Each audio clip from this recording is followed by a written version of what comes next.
วันนี้ก็ทำการชุบเทาค่ะเครื่องเคียงสลายทะเลนะคะ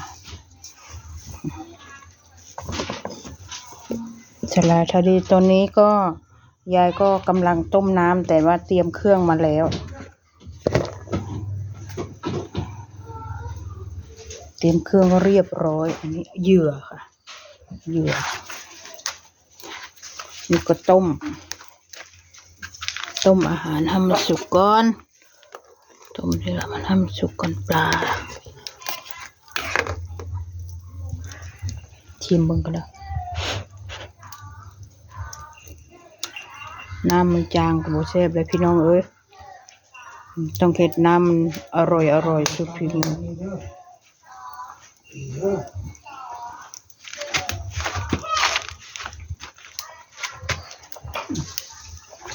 แซ่บโบแซ่บมันขึ้นอยู่ที่คนทำนะ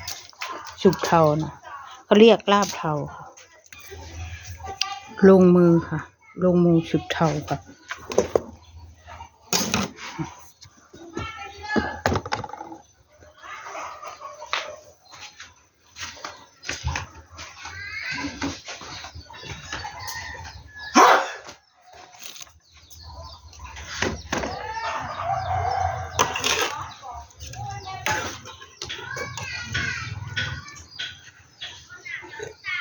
ร้อนอยู่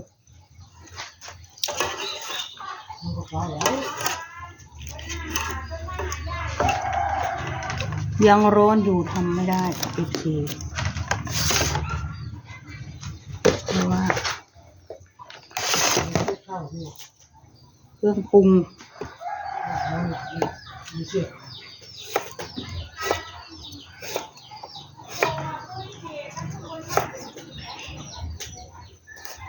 ใช้มะเขือด้วย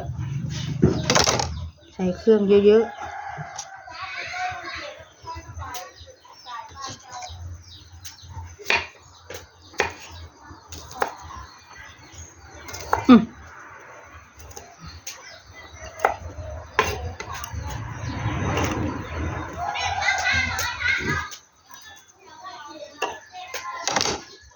จักจะห่อด้วยนะเขามาอย่างได้ขายกันเนี่ยซอกยาโสทำคลิปอยู่ยาโส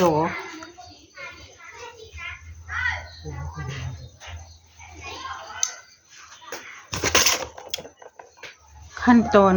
เราต้องเอาอันนี้จุ่มเบิ่ง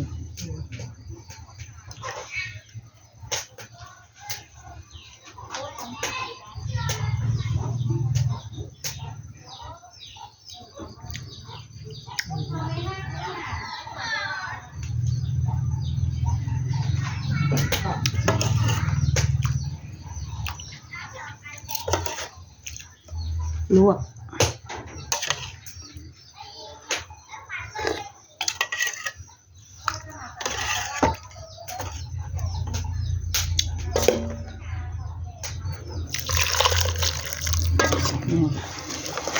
ลวกแล้ว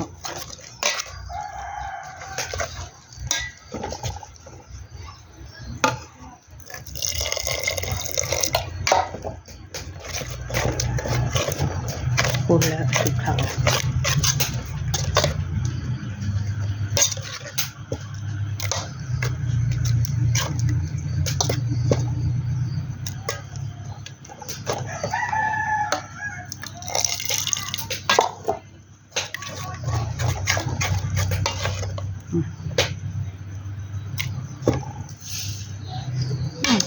น้ำม่วงตุดแห้งเถอะวะเพื่อเอาเครื่องใส่มันก็ตุดแล้วอันนี้ก็ตุดแล้วฮะ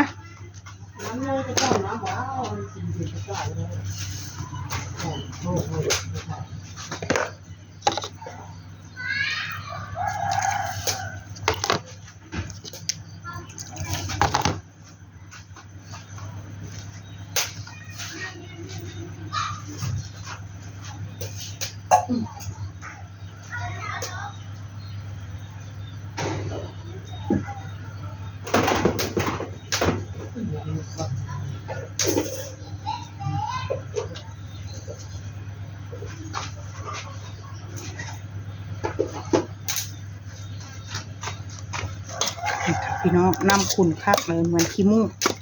เหมือนน้ำมูกเลยถ้าออกมาแบบนี้มันอร่อยนะจริง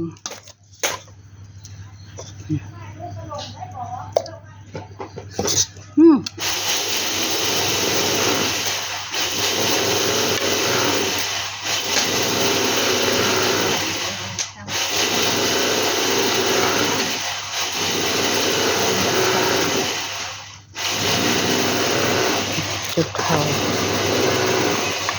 น้ำข้นๆแบบนี้สุดยอดค่ะ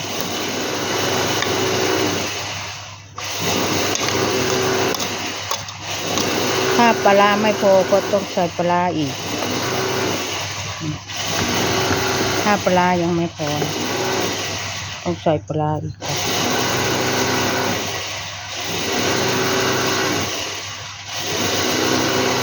เครื่องยังไม่ต้องเอาลงเพราะว่ารอพริกเผ็ดไหมใส่เผ็ดไหม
ใส่น้ำปลาลงไปใส่เครื่องลงไปเลยเครื่องลงไปเลยนะ14เขาเรียกว่าสุกเทา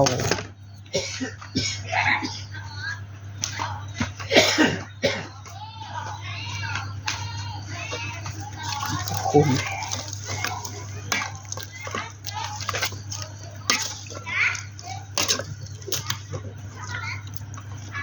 หน้าตาเป็นยังไง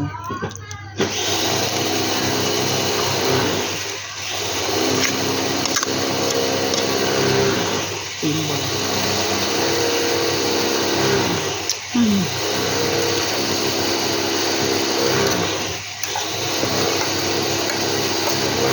มีเยื่อนี่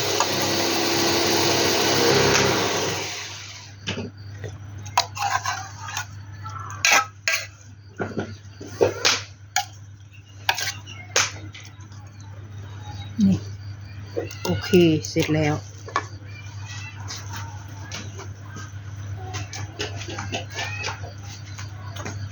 ประมาณนี้แหละค่ะ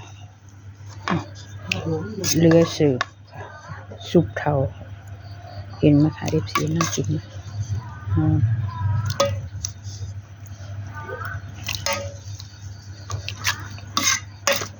ถ้าเราไม่พอก็ใส่เหยื่ออีกใส่อาหารกุ้งไปอีกแต่ที่นี้รอก่อนมันเยอะอยู่ก็จบคลิปแค่นี้นะคะอย่าลืมกดไลค์กดแชร์กดSubscribeกดกระดิ่งให้คุณยายด้วยค่ะลาบเทาโอเคเนาะ